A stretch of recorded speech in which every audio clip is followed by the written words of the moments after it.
Hello, everyone. Hello. How are you doing? We are live for today's courageous conversation.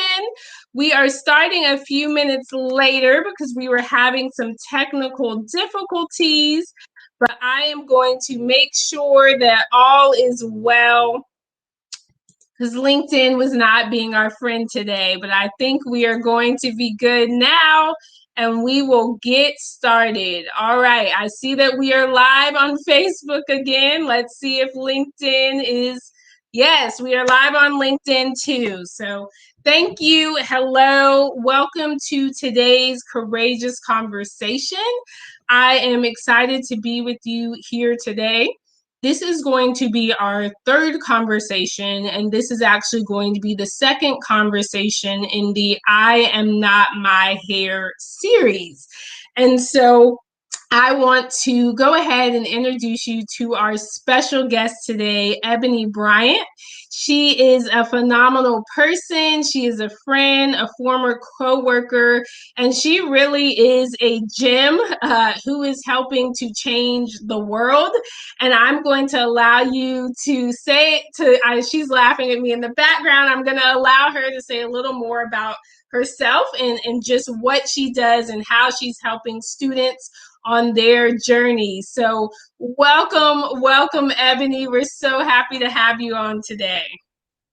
Thank you for that beautiful introduction. So I'm Ebonye Bryant. I work in family engagement as a parent liaison at a high school here in Atlanta, working to build community partnerships and just build engagement and build a bridge between school and parents and the community.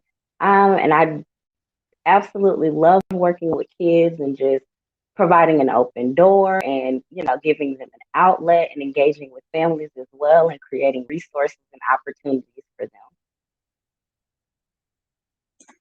Thank you so much, Ebonye. I appreciate that. And Ebonye and I talked a little before this started, and we wanted to make sure that we acknowledge what is also happening in our world right now. So, of course, I follow the leader. We're a consulting firm that specializes in diversity, equity, and inclusion, strategy initiatives, and education. And so we would be remiss if we started this conversation without acknowledging Dante Wright, um, without acknowledging his family, his friends, his loved one, his child who will no longer have a father on this earth. And so we wanted to pause and let everyone know that our prayers are with his family. Our prayers are also in thoughts with the Black community. So I'm going to ask Ebonye how she's feeling, but I know I found out about 24 hours later. I don't always watch the news because it is so heavy lately. And so I found out and I really wasn't able to sleep well. I cried. I watched the video. It was very saddened by what happened. And so we're not going to get into semantics today.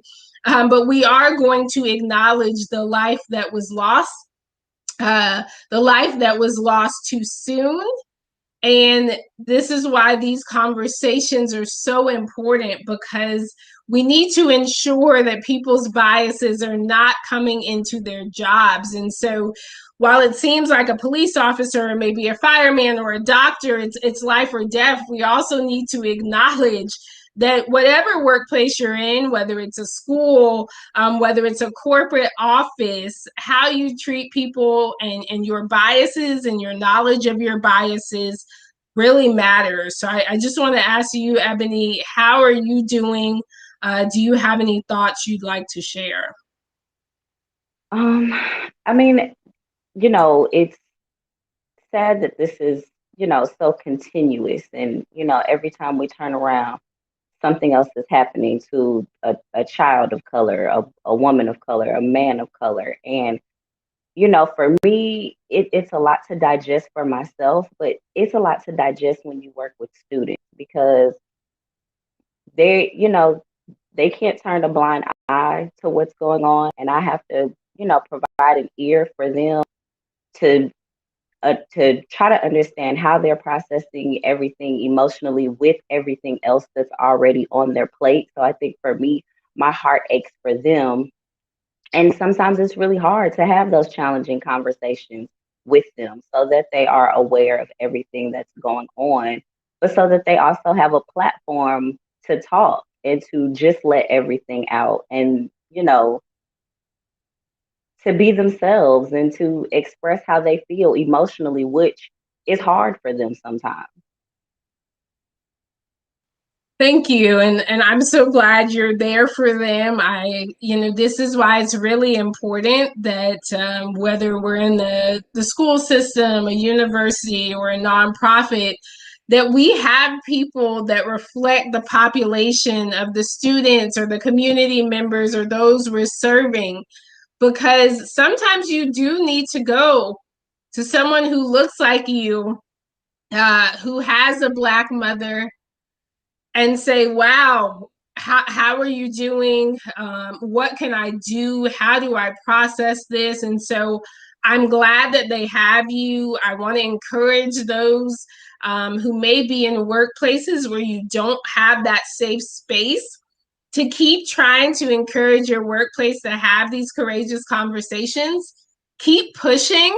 I put out a post, and I think it's really important that we acknowledge that we each have a voice.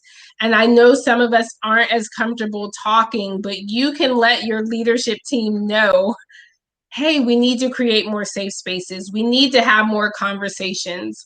Dante Wright died on Sunday, and you didn't say anything on Monday. I was hurting, right? So we need to try to have the courage to have those conversations, and we need more leaders who are willing to listen to those who may not look like them and go, are you okay? And so I want to encourage you, if your organization hasn't reached out about Dante Wright, if your organization hasn't reached out about the Asian women and others who were killed in Atlanta, I want you to take a step back and think about, is that okay to you? And if not, an email can suffice, setting up a meeting can suffice, but letting them know you would like action. And so thank you all for listening to that. Again, it's very important. We have to address the issues that are going on in the United States. And so this is something we'll continue to talk about. And I want to just finish and end this by saying, no matter what someone does, they can be arrested, right? So no matter what someone does, they should be able to be arrested. And so I think that is something that a lot of Black people especially are grappling with, is the terror of being pulled over. Whether right or wrong, what can happen. We also saw the incident with the military officer as well. And so I think, if you haven't had these conversations, and we'll try to have a Black male on soon to share his perspective, but listen and learn. So thank you. I'm going to now transition to our conversation, which is part 2 of I Am Not My Hair. And again, we're still having this conversation today because it is critical. You need to understand how Black women feel. If you didn't watch last week with Dr. Cecilia Parther and I, please go back and watch it, and you will see that I was very nervous about this change that I have with my hair. I am going to the beach and I wanted braids. I had not had braids since years ago. Before I had an interview, I took my braids out and have not had them since because of the perception in certain roles I was in. And I've decided, as I'm trying to be more authentic and encourage others to be courageous, that if I want to get braids because I'm going to the beach and I don't want to do my hair, or if I want to get braids just because I am still just as professional, I am the same. And so Ebony is someone I truly admire because she is very authentic and she does not let her hair define who she is.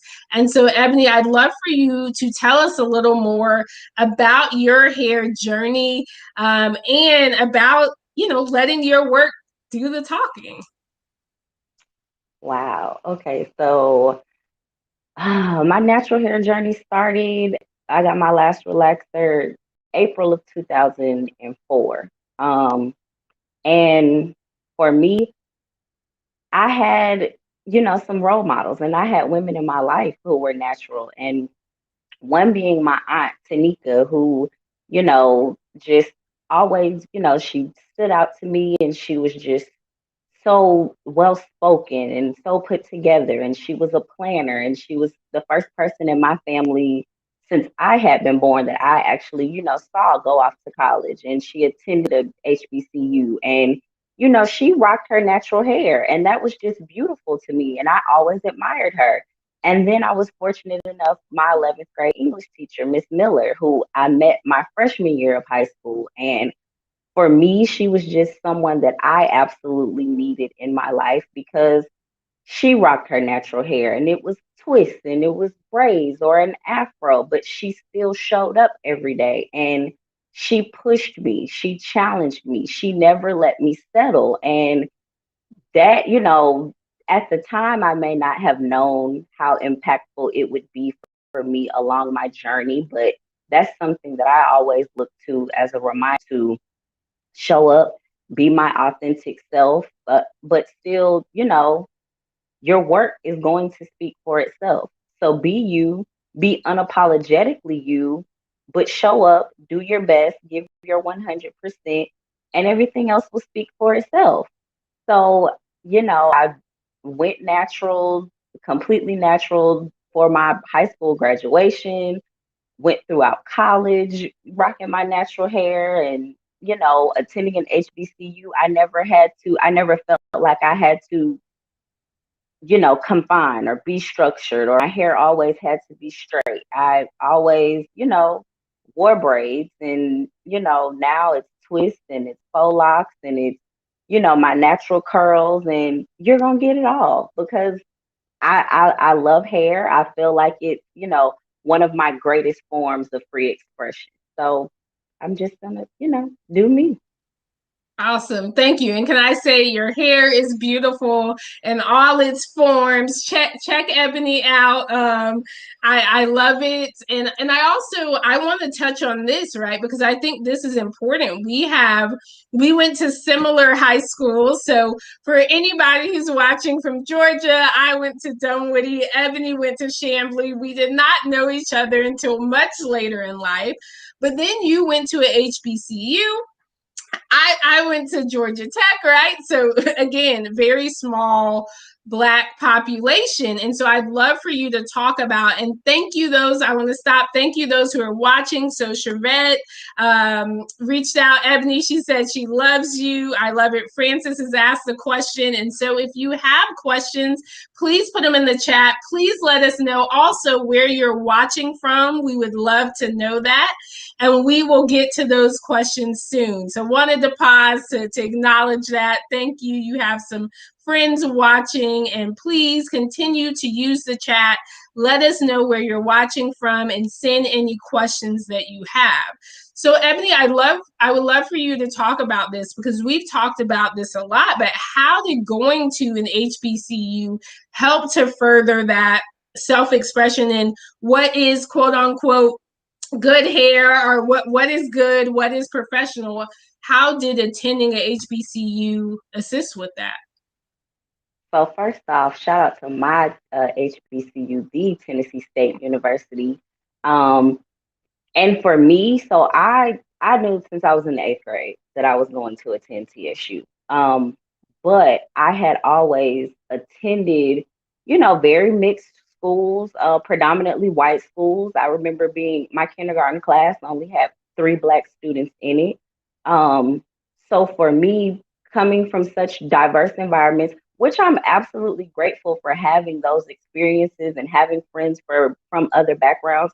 But for me, it was extremely important for my degree to come from a Black institution.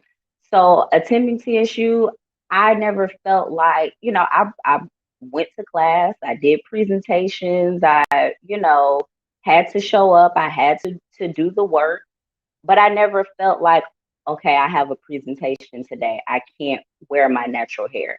I can't wear braids for this presentation. Or, I was fortunate enough to be in an environment that was nurturing of everything that I wanted to try, everything that I wanted to do, every way that I wanted to express myself, as far as my, not just my appearance, but, with some of my work. So for me, I think it fueled that fire, and it's why I'm so unapologetic in how I show up now.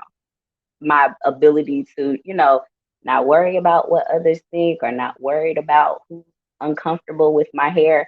If you're uncomfortable with my hair, you're just gonna have to get comfortable with being uncomfortable because it, I'm going to show up as me, and the work will speak for itself. I love that. And you guys know I love quotes. So, yes, I'm getting my pen. We're pulling that quote. So, you get comfortable being uncomfortable when it comes to Black women in their hair, right? So, I think it's so important to acknowledge the education piece here, because if you don't understand that our hair texture is different and it grows naturally different than people in other cultures, you may be confused. I don't understand. Why do you need beads? Why does sweating out your hair, you know, we're not going to get deep into it, but it's really important to understand. And I grew up in a neighborhood similar to your kindergarten class where there were only a few Black families. And so a lot of people didn't understand, Antonetta, why don't you want to swim every day, right? Why isn't it good for you to get your hair wet a lot of days in a row? So these are some things where if you don't have Black people in your circle, you can still get education. We have Google now, it's awesome, but you can learn about Black women's hair and the texture of their hair and why no, we can't wash our hair every day, right? And why doing our hair often becomes a 4 to 5 hour long process. Especially those who have their hair natural. I love it. People are saying, that's right. Yes. Like, we want people to understand, right? Our hair is different. And anyone who's gone through that process, which I know I did from getting relaxers to natural, right? You're like, oh, wow, I'm getting to learn my actual hair texture. This is new. But it's not a wash and go, right? Most Black women, some can, but most Black women cannot wash and go. And so it is a more complicated process. And that's where education really comes in. Um, and so I would love to now talk about, Ebony, some of the do's and don'ts. So we talked about this some last week. So what would you encourage someone who is not Black? How can they approach a Black woman and their hair? What can they say? What are some of the things they may want to stay away from? How can they learn more in an authentic way? I mean, I think it's important. Don't make a spectacle. Don't, don't call it out. Don't draw attention to when there's something else at hand. If you have a question, it's okay to find someone at a later time to ask a genuine question. Please do not stick your hand out and try to touch it. Like, please don't. Please don't do that. But no, it's okay if you have questions. That's with anything. There's a right place and a right time. But pull that person to the side or find them at a later time. And if you have a genuine question, ask it. I'm open to answer anything about, or, why I do my hair the way I do, or, any questions you may have. But there's a right place and a right time to ask. And making a spectacle out of a Black woman's hair is not the right route to take. Thank you. I love that. And yes, everyone, I know there's jokes about it, but it is very serious. Do not touch a Black woman's hair unless she is explicitly giving you permission. And this may sound funny, but it's happened probably to all of us. And it is a microaggression and it is unwarranted contact. So I do want to It can be funny, but it is a microaggression. It is unwarranted contact. You should not be touching any person or their hair without their permission. And I love this because we talked about it last week as well. There's a right place and a right time. So, in the beginning of a meeting, in the middle of a meeting, in a loud place with everyone around, getting coffee in the morning, water cooler talk, really isn't the time to say, is your hair different, right? A lot of people, unfortunately, they're not saying, I like your hair, right? They're saying, what's wrong or what's different or how long did that take? And I think it's important if you really want to get to know a Black woman and you like her hair, you want to approach it one-on-one and you want to start with, I like your hair, before asking what's different or is it your hair. Probably never good to ask a Black woman, is that your hair? Yes, Ebony is cringing over there. So yes, these are things that are still happening in the workplace today, especially in environments where we're not having these conversations. So we are going to finish up soon, but I want to address a question that came through from Francis that said, when we talk about safe space, are we talking about physical space as well? She's an architect working in higher ed, and designing for inclusive space and providing venues for equitable experience is top of mind.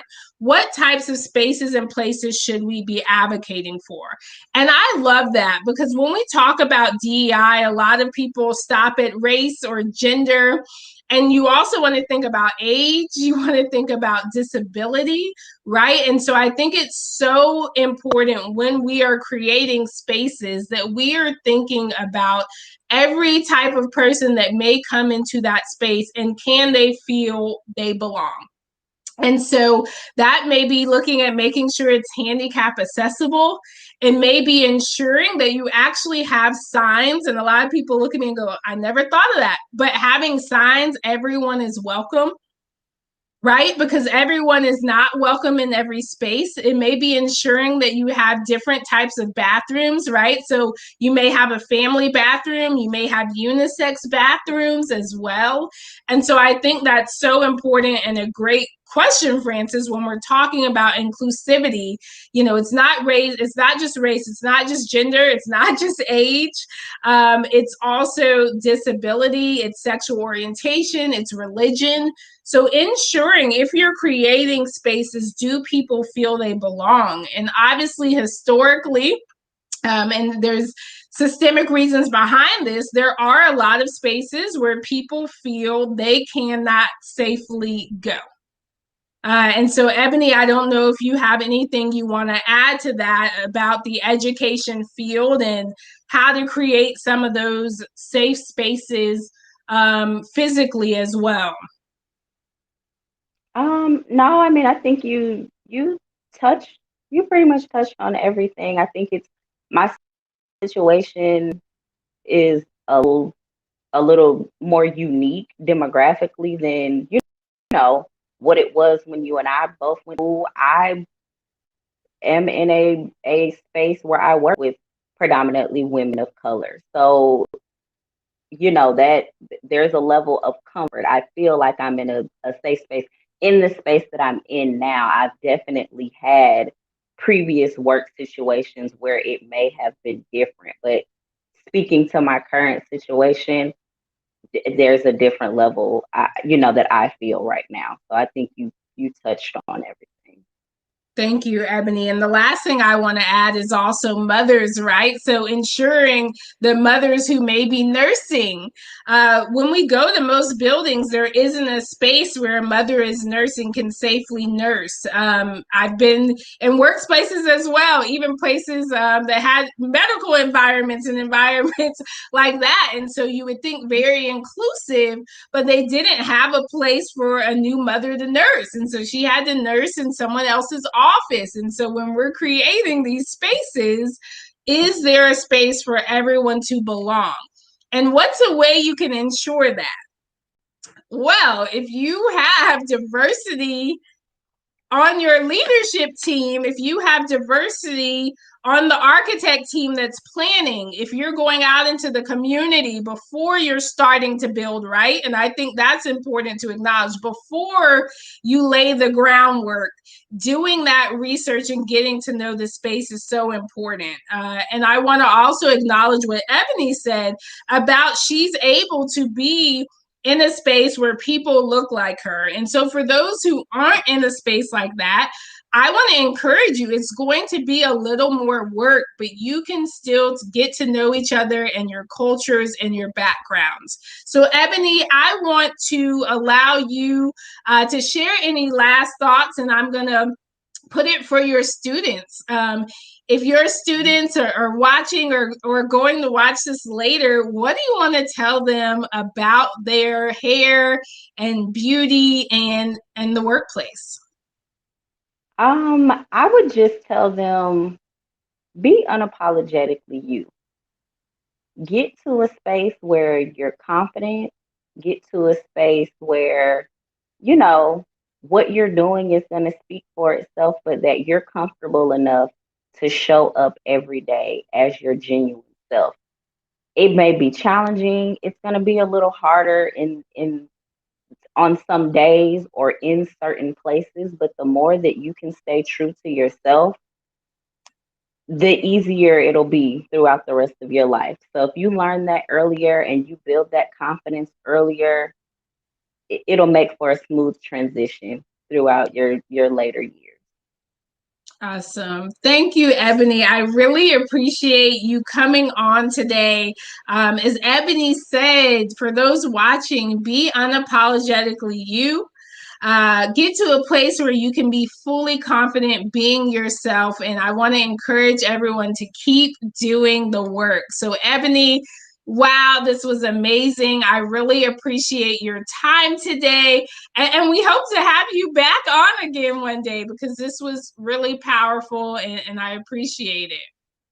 Well, thank you so much. Thank you for the platform and pulling me, outside of my comfort zone and just creating a space because these conversations still need to be had and still are very much necessary. And I hope that, everyone is learning and taking away from the work that you're doing. Thank you, Ebony. We appreciate you. So we're going to say bye to Ebony. Thank you so much for coming. And everyone, we hope to see you again next Wednesday, 12 p.m. Eastern Time.